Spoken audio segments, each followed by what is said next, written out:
Yun, good morning. So ngayon ay nandito tayo ngayon sa company natin. Hindi para pumasok. Launching ngayon ng barkong ito. At ngayon, manonood tayo ng ceremony. So yun, papanood ko sa inyo.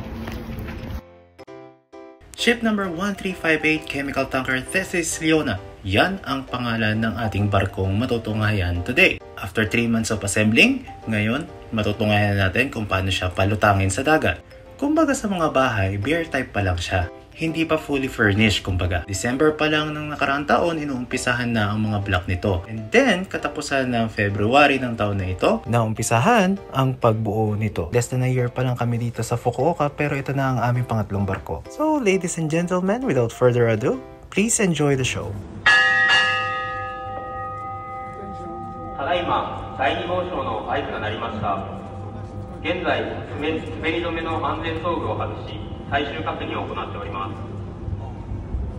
この後指向切断の合図によりスプリンガーと呼ばれる金具が外され本船が浸水いたします。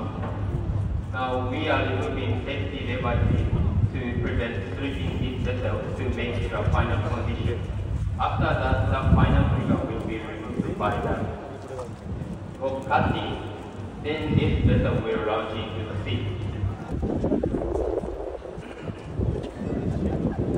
お待たせいたしました。ただいま浸水の準備が完了いたしました。We have just completed preparation for launching. Thetis Leona, launching.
Yan ang aftermath ng Shinsei Shiki. Kung pumasok ako ngayon, yan ang magiging trabaho namin, ang magsasalansan ng mga pinagpatungan ng barko. Bakit? Kasi ipapatong na dyan yung mga bagong block para sa susunod na barko. So ipe-prepare na nila ngayon yan.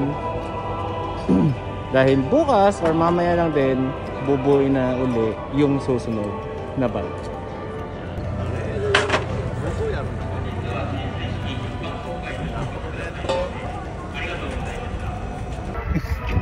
Gato, deto? Mite nai. Imo kara shigoto desho? Hiru meshi nanji kara? Haya ka? 11時半から早飯か。じゃあ頑張ってね。重いよ. So isa kasi siya sa magsasalansan doon. Sasalansan sila diyan.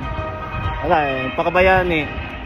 Hanggang madali lang naman yan, pero mas pinrefer namin na magpahinga ngayon. Kasi papalaban na naman bukas. Yan ang company namin. Doon ako nagtatrabaho. Yan yung mga ginagawa namin. Hindi umabot ata si Boss Archie. Dalawa dapat kami pupunta ngayon, kaso hindi ata umabot ang aking kasamahan. Na-televised na naman itong barko.